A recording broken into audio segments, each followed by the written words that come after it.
Hey there, thanks for joining us on ModGolf on our YouTube channel here. I'm Colin Weston, your host, and today I have a returning guest who visited us 7 years ago, right back when the ModGolf podcast was just a little baby podcast. Just started out.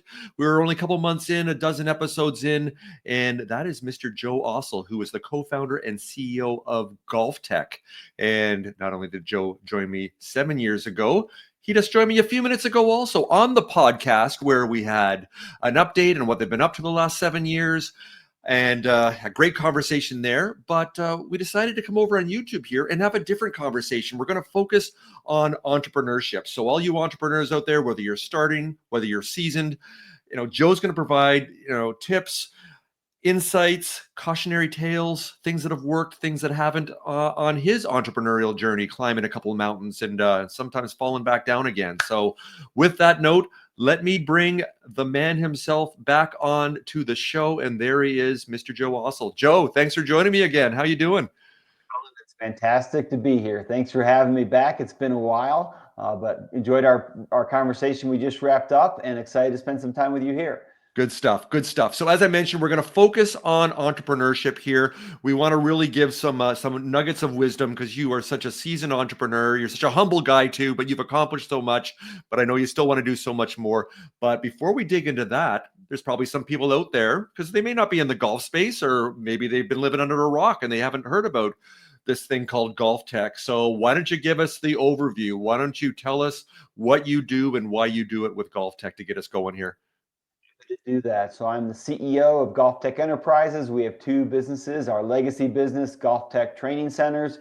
We have 265 GOLFTEC locations around the world, mostly North America, but throughout Asia, also in Dubai and Johannesburg, where we help people play better golf. We do that via golf lessons. We're number one in the world in golf lessons. We'll give about 2 million golf lessons this year. We do custom club fitting. We're one of the top club fitters in the world. And then we offer incredible practice experiences where our technology is running and you can come in and play golf. You can wager, you can do challenges, you can have our technology measuring your swing. We employ 1,100 golf professionals who are the coaches there for you at our centers. And then the other business we own is a company called SkyTrack, which is the number one selling in-home golf simulator and launch monitor that we acquired a couple years ago and has been growing rapidly since then. Amazing, amazing. Well, hey, I tell you what I'm going to do here. We're going to bring on screen just so people can understand. Of course, you're kind of waving your hands and using your best words there to talk about all these good things that you're doing with both SkyTrack and GOLFTEC for the last 30 years. One thing we need to mention, I cannot mention enough, is you are celebrating your 30th anniversary in a couple months. Congratulations. And tell me about one of the proudest moments. There's so many milestones you've reached, but as an entrepreneur, you got to celebrate the milestones, and this is a big one. So tell us about how you and your team are going to be celebrating that anniversary. Well, it's amazing to hit 30 years. When I was by myself in 1995, when this thing called a computer was coming about, and we decided to try to use it to give a better golf lesson, nowhere did we dream someday we'd be to the size and the scale that we are today. We celebrated when we opened our 100th location. We celebrated when we opened our 200th location. And then I'll tell you, for our 25-year anniversary, we actually had a big party planned. We had a band hired. We had about 250 people on the invitation list. It happened to be scheduled for the first week of April 2020, and 15 days earlier, the pandemic hits and the world shuts down, and we never had our party. So we're coming around here for 30 years. It's going to give us a chance to redo our celebration. Wow. So what is the plan? Is there any plan yet of what you're going to do? We're working on that. We do a big event called G-Bosh, which has been kind of our rally cry, called Go Big or Stay Home, with 300 or 400 people coming to that. And we'll probably use that as our opportunity to celebrate all the success we've had really as a team. Talk about being an entrepreneur. I'm just one person. Now I have 1,300 people on my team, and it is 100% a team effort of how we got to where we are. And I'll be sure to be thanking and celebrating with everyone. That's amazing. So yeah, one thing, let's start off for entrepreneurs out there. I know myself, I've been in the entrepreneur game, many ventures over the last 10 years, 12 years or so, most of them in the golf space, some of them in others. And I know always heads down, and you've got this vision, or at least I have, and I know many other entrepreneurs that I work with the startup work I do across Canada, is we are always looking for the next thing, and you don't stop, take that breath, and celebrate. And I did that earlier this year. So kind of learning myself, I had 100,000 downloads. If I compare myself to Joe Rogan, who gets 2 million every episode, I got to feel bad about myself. But that is a heck of an accomplishment. So I had a cake, videoed it, sang myself a little silly song, and posted it out there. So you got to celebrate those milestones. So tell us about some of those milestones, even in the early days of what you did, rather than feeling bad about yourself or thinking, oh, we're setting these goals that we don't even know if they're attainable or even what we want to reach. So tell us about how you've calibrated and reconciled that to make sure that you're celebrating things, because entrepreneurship is flipping hard. So tell us about that. It's so hard, and you're always worried. I am worried about tomorrow, next week, even to the size we are. I worry like crazy. So you do have to take that breath and celebrate what you've done and the success that you've had. So, back in 1995, it was me by myself. I was a golf coach giving golf lessons, just trying to make it to the next month. And I got really busy. So I hired another guy, and he got really busy. We hired another guy. And then we took this enormous leap and we opened our second location. It took a lot of capital and a lot of worry, and it started to have some success. And we just started building it really brick by brick, piece by piece. And I remember we had this dream that maybe we'd have 10 locations someday. And that seemed, unfathomable, but obviously we achieved 10. And then one night, maybe celebrating, we probably had a few too many cocktails and kind of thought, wow, maybe someday we could have 100. And that was really, truly kind of seemed like maybe even a foolish dream. But in 2007, we opened our 100th location in Las Vegas. We bottled a custom bottle of wine with a label on it for our 100th center, sent it to the 400 or so people who helped us get there. And celebrated. And then when we opened our 200th center, we bottled custom wine again and celebrated that. Love that. Love that. And the other piece of that, because we talked about this in the podcast, is you don't have to do everything at once. You kind of build these pieces, and there is no perfect. So don't think you just need to get the thing going, that whole minimum viable product. You've probably seen the graphic over the years. They use this one of having whether it's needing something to drive, and all of a sudden it's from nothing to a car. They use a little kid from having a push bike to a tricycle to a bicycle and all the way up. And then the next thing you know, you've actually built the vehicle, like as you go, these steps into a ladder that you have here. So I know even with you, because you talked about this. So in GOLFTEC, so the TEC, from day one, that stands for, if I get it right, I think I got it right last time, that the T as far as technique with your golf swing, the E is the equipment, which now with your fitting studios, you have that. And the C is conditioning. And in fact, you just mentioned the C is something after 30 years, you haven't really fulfilled yet. So you don't stop and wait and do nothing until you've got the C filled. That's you're a work in progress, and you're always. So tell us about that mindset, that it's okay not to have everything in place, and you just learn as you go and keep moving forward. Yeah, that's exactly right. I mean, done is better than perfect. You can wait around forever for perfect. And in the TEC, those are the three things we think you do need to play your best golf, which is our mission. We're number one in the world in the T in golf lessons. We'll give about 2 million this year. We are one of the top club fitters in the world in the E. And we focus so hard on those, we haven't gotten to the C. I think the C is the trickiest with getting kind of a standardized golf fitness program. But we are bringing that eventually, not tomorrow, but in the next couple of years, to our mobile app, because it will be powered by our new optical motion technology, where we can measure your body movement through the phone. It was designed to measure a golf swing, but it can also measure touching your toes or turning your shoulders or bending to the side. We can understand your body, where you're flexible or inflexible, where you might have an injury, and we can then cater a fitness routine both to your body and to your golf swing needs.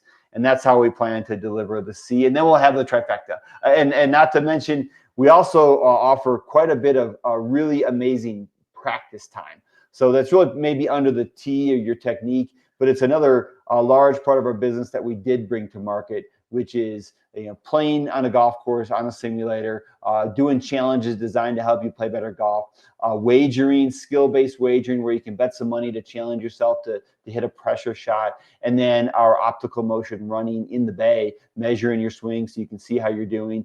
We call it Practice Plus, which is really this amazing experience in our bays where people can come in and hit balls on our technology. Love this. Love this. So that's a great tip there, a nugget of wisdom from Joe. The fact that 30 years in, they haven't fully realized their vision that they had from day one, but that didn't stop them from waiting and waiting and waiting. And 30 years later, Joe's talking about this GOLFTEC thing. Maybe him and his buddies should be doing.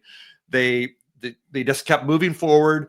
And once again, there is no perfect, as Joe just mentioned there. And so many entrepreneurs get hung up with that. They feel they need to make this thing perfect before they let anybody see it, and they kind of get paralyzed by that. So I think you can attest to, you just need to put it forward. Even what you did for a minimum viable product way back 30 years ago at Cherry Hills, you just put it out there and you got great feedback. And that's the most important thing, that customers gravitated towards the benefits you were providing, the value you were providing then, and then you've kept building on that and building on that and building on that over the years. Exactly. When we first opened, it was golf lessons only, no other products. Yeah. And then, also other aspects like the website or the customer database or the mobile app. But then our center design, what a GOLFTEC looks like today is nothing like it looked like 30 years ago.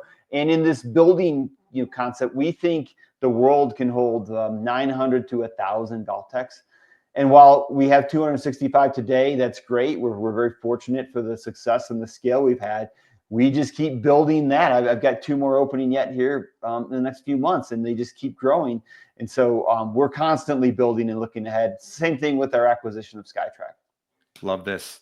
So you talk about SkyTrack. It's another great piece there. The power of partnerships. As an entrepreneur, I know way back in the day too, felt we had to go it alone there, not asking for help. It's not because my ego, and some people have the ego, I can do it all myself. But with me, it was like, I didn't want to inconvenience people. I didn't know what I should be asking for, even if it was just for help or advice. And that power of partnerships, whether you acquire other companies, you partner with others that are strategically aligned, you've really made a point of keeping in-house the innovation side of things, a lot of what you're doing. But on the other hand, you have partnered, like you said, with SkyTrack and others. And I know you're perhaps looking at that in the future, maybe to even fill out that last piece for your C there, for your conditioning. That may be a partnership rather than something you build on your own. Yeah. Absolutely. I mean, a typical way to look at your growth is build, buy, or partner, right? And Right. Looking at other groups out there applies to the buy and the partner side of how do we roll out the fitness and conditioning side of things. And I think one of the things you kind of mentioned earlier is the hard part about being an entrepreneur is focus. You have so many great ideas. You want to do them all, but if you try them all, you're going to screw up almost all of them. You have to keep your list narrow and do a few things and do them incredibly well, do them better than any of your competition, and really be the reason that somebody comes to you and patronizes your business. And so sometimes partnering or buying another business is a more focused way to achieve what you're trying to do. Nice.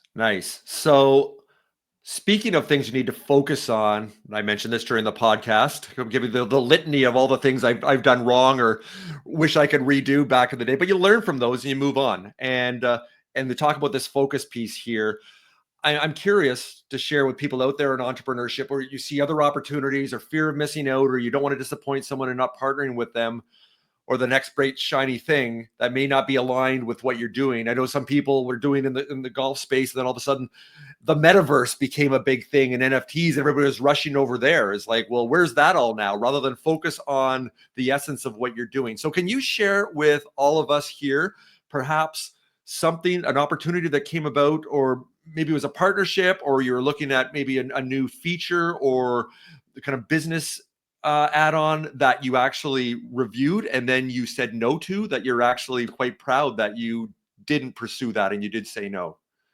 Well, I was thinking of something else. I don't know that I'm proud that I didn't do this one, but Okay. we developed our own back before there was Salesforce and all these plugin SaaS, customer database and calendar scheduling and CRM programs. Back in the 90s, those didn't exist, and we developed our own. And Okay. it's called Caddy Master. We actually still use it today. It works wonderful. It's customized for our business. But we had this discussion of, well, could we start licensing this to other people who are in similar businesses that have appointments, are based on like a services business, like maybe haircuts, something like that, Right. have a need scheduling. And I did not roll out my proprietary software to the rest of the world for other businesses. And I might have missed a huge opportunity on that one. But who knows? It could have also taken us down because we lost our focus on what we're really good at, which is helping people play better golf. That's true. That is what you do. Okay, going to continue on the entrepreneurship and scaling a business theme here. So, as an entrepreneur, you've experienced both the early stages of building a business and the challenges of scaling it. And a lot of companies don't have the good fortune of having that growth where they have to scale, but that comes with its own set of circumstances, which you've been through multiple times. So what advice would you give to budding entrepreneurs, especially those looking to scale their ideas now that they're in market and they've got a little bit of traction in a competitive industry like golf? I like to give two pieces of advice. One is trust yourself, trust your gut. Oftentimes I had advisors and the people who are truly trying to help me, but they don't know the business as well as you do. They don't know your vision. They don't know the ins and outs. And I listened to some advisors that just were off in their advice. And I needed to just believe in myself and trust my vision and go for it and put all my energy around my vision. And so trust yourself is number one. And then, like you hear from any entrepreneur, but this just, I think, could not be more true. It's going to be so much harder than you think. And perseverance and grit and challenge. And I talk to entrepreneurs like, oh yeah, I know it's going to be hard. And then, 6, 8 months later, they are out of money. They're struggling. They're thinking, should I close my business? And it's truly hard. And you just have to be ready for that, of how tough it might be. Yes, it is. It's not for the faint of heart. It's not, entrepreneurship's not for everybody, but yeah, the rewards and the community around it are amazing. They really are. So I got to ask you this. I was going to ask you what's one of the biggest mistakes. I'm going to rephrase that and say, I know you already just talked about the kind of the software opportunity that you didn't pursue there to put it out there, but perhaps something else. One of the biggest mistakes, let's say missteps or missed opportunities you made in the early days. This is a while ago, but I had some venture capitalists I was talking to who really wanted to change the business a little bit, and they were kind of ready to invest, and I needed the money. And one of the things they wanted was I was really young back then. They wanted a senior executive, kind of to help shepherd the growth and somebody who had some experience. So I hired a CEO over me, and unfortunately I made the wrong hire, and it really started taking us backwards even further. And after about 1.5 years, I had to kind of fire the guy I hired to be over me and put myself back in charge. But the mistake there wasn't maybe the guy I hired. It was listening to the investors too much and letting them push me around in terms of what it would take to get their investment. Gotcha. Well, thanks for sharing that. And so there's always minefields out there, some you don't know about until, like I said, until you live them, like the example you just gave there, but also pitfalls and missteps. And I know you've seen a lot of entrepreneurs, a lot in the golf space and just in general, a lot of founders and startups. What are, even during that early stage when you're trying to get to market, what are some of the pitfalls that you've seen, if you can give some advice here of things to be a little bit cautious of, or perhaps just be a little wary of in that regard? I think just being naive and overly rosy in your projections. You need to just model conservatively. And if you beat them all, great, but make sure you have enough cash to get through a downside scenario to what you're modeling. But I have a good story that I think it ties into a lot of these things you brought up, which is partnerships and challenges. And those who are active in the golf industry or have been around golf a long time were a witness to some of this. In 2003, we partnered with Golfsmith to start building GOLFTECs inside their big box stores. It was a great partnership. We ended up opening 81 GOLFTECs inside Golfsmiths. It helped us scale, get nationwide. It was kind of easier access to real estate. But then in 2016, they went bankrupt and fully liquidated and closed their business. And I lost 50 of those locations in 1 month. It was maybe the worst thing that's ever happened to GOLFTEC. So a partnership was good and bad. I don't really regret doing that because it was really helped us scale and it was great. But boy, it almost killed us as well 13 years later when they closed their doors. So how, with that, I remember, gosh, yeah, I guess we had, last time we talked in 2017 was less than a year after that just coming out of incident that, unfortunately went down. So let's talk about the culture. It's so important. Everybody talks about culture within a company, whether it's a startup or a Fortune 500, and the cultural transformation and the importance of that. And it is legitimately important. I know the kind of this culture of innovation that you have, but at that time there, the resiliency and the commitment with your team when things were going down, I don't know if you had to lay people off or where you were like that was kind of an existential crisis for you. How did you as a leader, and that's another piece we can talk about, leadership as compared to being a boss, how did you have to step up as a leader, and what qualities that have you learned from others that as mentors and advisors that you're able to then draw upon so that you're able to kind of bring things together and then able to move forward again? Sure. Well, that was a team effort through the whole organization. Starting with my investors and my board that needed to financially support us through losing 50 GOLFTECs in 1 month, to then our team who had to wear many different hats. Maybe whatever your job description was didn't apply as crisis management took over. And we knew the key to getting through it is we had to keep all those customers. So we kept our coaches as well because they were the glue to the customers. And we found a way to bridge to getting those locations all rebuilt. We had about 10 of them that were absorbed by another GOLFTEC nearby. So the coaches and the customers went into another GOLFTEC. And then we built 40 new GOLFTECs in 8 months and got reopened. And the great part was the new locations were better real estate, more bays, nicer build out, better signage. We could sell golf clubs because in Golfsmith we could only do lessons and practice time. They sold the golf clubs, and our sales more than doubled when we reopened in these new locations. And what went from one of the worst days, the worst months of my life, turned out to be one of the best things that ever happened to us. Is these 40 new locations just started crushing it. And we had the ability to keep our coaches through that entire time and bring all of our customers back.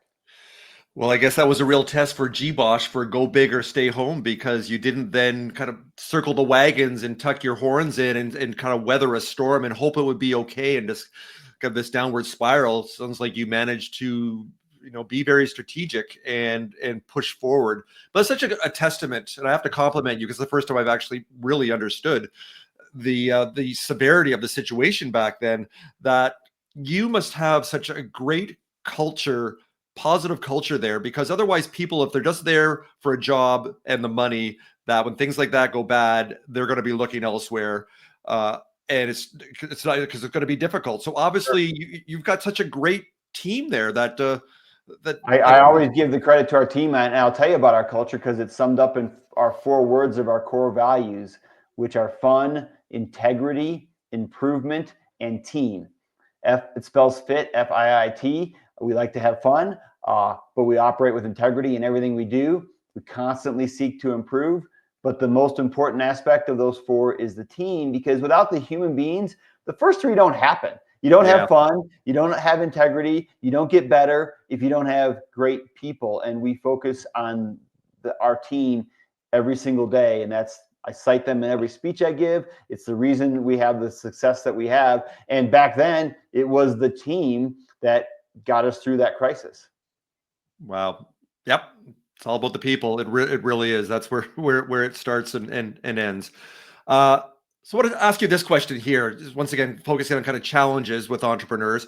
So that entrepreneurs face in every industry, is, thinking about staying ahead of trends without getting lost in the noise, which is tricky to do because there's so many bright, shiny things out there, as I had mentioned earlier. So how do you and your team at GOLFTEC identify the next big thing in technology and golf? And how do you ensure your innovation resonates with customers? I know you're really good with product market fit and customer validation, and you do that before you launch anything. Even from day one, it's kind of burned into your DNA. So yeah, talk about that as far as how you don't go down the rabbit hole of chasing trends and kind of still stay to that North Star. It's hard because there are a lot of shiny things out there. Yeah. But I'm fortunate now that we're to the size we have. I have a lot of talented people on my team in the product space and the marketing space that have a little more brain power than I do, that help us navigate through this stuff. But we often will go to the Consumer Electronics Show to try to see what's coming 5 years from now that maybe we can incorporate into our business. We listen to our coaches, 1,100 coaches that are on the front line every day.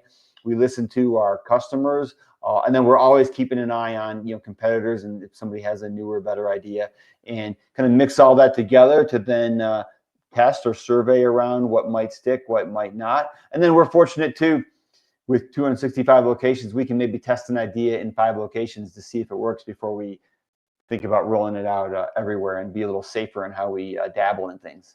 Nice. Okay, lastly, to finish up here, don't want you to tell the whole story, because I am going to include the link, not just also for the episode of the podcast that we just recorded, but also the one 7 years ago, where you tell the awesome story, the origin story 30 years ago of the founding of golf. Wasn't even called GOLFTEC back then, in the basement, in kind of the mad scientist laboratory in the basement at Cherry Hills Golf and Country Club. So talk to us about how you got to that next level, as far as seeing that there actually was customers for this. I really want to tie this into, the money, the financial part, and that runway, as we call it, because you need the funding. And everybody, a lot of people, if they're not necessarily in entrepreneurship, they see shows like Shark Tank and they think, oh, this is glamorous and this is how entrepreneurship works. You come up with an idea, you build a product, maybe you've sold something, maybe you haven't, and then you ask for a bunch of money, and maybe you get it and you don't, and woohoo, everybody's happy. That's not how it works. So you can talk about that, really the early days of how you managed to, without going in deep of what you created, because that's an awesome story that I want people to go back and listen to, but how you managed to kind of keep going above without running out of money, or needing to go around and spend all your time pitching for money with investors, that you managed to be able to kind of bootstrap and cobble this together until you got the best investors, which is something called customers. So tell us about that back in the day. And I wouldn't say I didn't run out of money. we had some really dark, close days in there. But to the origin, Clayton Cole, who was the director of golf, head professional at Cherry Hills Country Club, as you mentioned, in 1994, bought this computer that measures the golf swing, had it there in the basement. Members kind of liked it, and he had this idea to say, well, what if we let all of the Denver metro area try this swing computer? And Cherry Hills is a private club. You couldn't bring all the public in there, and a member happened to own a strip mall with a vacant spot in it, and Clayton had the idea to move the computer out of the basement into this strip mall and let all of Denver come try this. I was fortunate to be kind of discerning my future at the time and talking to him about it. And he said, if you want to come back to Denver, I had worked for him the year before, we'll open this and see what happens. And I moved to Denver, and I was, as you know, the only employee. I was the golf coach, but the bathroom cleaner and the accountant and the head of marketing and the head of tech support and whatever else needed to be done. And I got really, really busy. We got some PR early on, and people were pouring through our doors, and we needed a second coach to help with the demand. And with that, we needed a second computer and a second teaching bay. And I was fortunate to have an uncle who was an entrepreneur who had some people help him in the early days and kind of wanted to pay it forward and loan me some money. And I paid for that second teaching bay and bought into the business. And that bay got full and busy. So we decided to try another city. I was from the Chicago area, so I hit up an uncle again, and my parents lent me some money. And now I'm deep in debt, but we have 2 GOLFTECs, and we just started building brick by brick from there, and managing our growth. And then the fortunate thing we had is there's a lot of wealthy people who play golf and like golf, and there were a lot of investment interest early on, a lot just from our customers who thought it was the coolest thing they'd ever seen. They got a lot better. They wanted to back it. So our early money was really your friends and family and angel investors, and a lot of it came from our customers, which was pretty cool. That's something I've learned a long time ago. The best investor you can have is something called a customer, because it does not dilute your valuation one bit. And then after that, what do you want to call it? Ironically or coincidentally, then all of a sudden, when you're in market and you're making money, then investors are the ones usually looking for you, because they want to help you scale, because they see that you've got, you actually have some proof, and you actually, have some numbers to back that up with. So actually, I do have 2 more questions I want to ask you here before I let you go here, Joe. One, we talked about the customers, and maybe think about pricing. I know a lot of founders with products and experience, whatever they're selling, is like, how do I price this? And back in the day, it wasn't like someone across the street or even across the country was already doing what you were doing, and you're going to go, well, we're going to do what they do at the same, or maybe add more features. How did you figure that out to land on? Was it trial and error, or how did you end up evolving your pricing model? Not just pricing, but product structure. So a fun story. I think we kind of wheeled off of the top other teachers in our market. So you compare to us, or you go to the pro at the country club who is known to be really good, and kind of use that as a marker when we started. But in the very beginning, we had 3 things you could buy. You could buy 5 lessons, you could buy 10 lessons, or we had the beginner plan that was 16 lessons.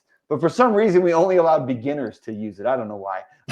And then people started asking if they could buy the 16 lesson plan. So I said, why not? Sure, you can buy it, even if you're not a beginner. So then we decided we need to make the 16 lesson plan not look so big.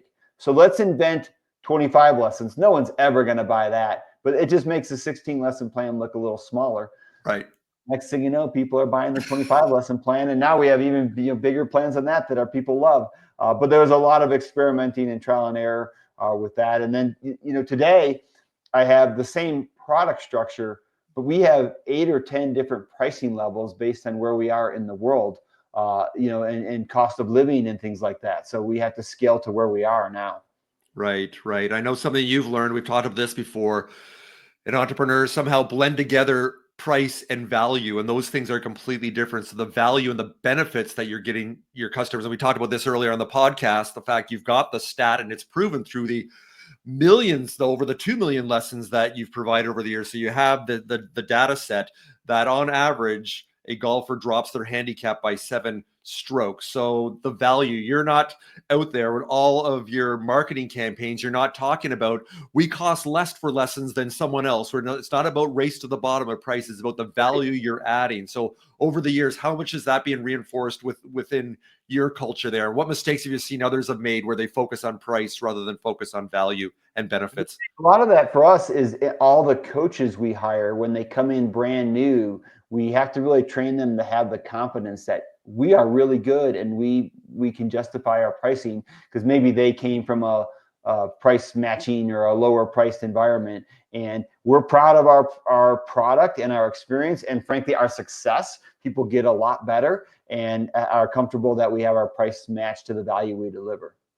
Good stuff. Okay, the last question I'm going to ask you before I let you go, and this is for all the entrepreneurs that have that good fortune of going from the person that's cleaning the toilets, as you mentioned there, doing everything, taking out the garbage, and teaching lessons, the thing that you originally loved and were trained at doing. And then as you grow, all of a sudden you need to let some of the things go, those things that are kind of your warm, happy spot, or the things that you have a lot of proud, that's part of your kind of your identity of who you are, that you need to pull back. So how have you over the years learned to let certain things go, to let other people empower them to not only take on that responsibility, but then to flourish and grow that? And also at what times early on did you realize we need to bring in people rather than bringing in all these people and then you've got a full C-suite of 8 people when you're still a scrappy startup? And I've seen that problem too. They get bloated too quick. So yeah, tell us a little bit about that as far as you personally, as how you've managed to navigate your roles, your multiple roles over the last 30 years. I think it's important to do everything yourself, or try to do the different roles yourself at some point or another. So you know it and learn it a little bit, but 2, you realize what you love or what you're good at or what you're maybe not so good at. And I just started hiring around the things I was not good at to start, kept doing the things that I enjoyed or thought maybe I was pretty proficient at, and then have built the team from there. I'm fortunate now I have a lot of smart people around me that are very good at what they do.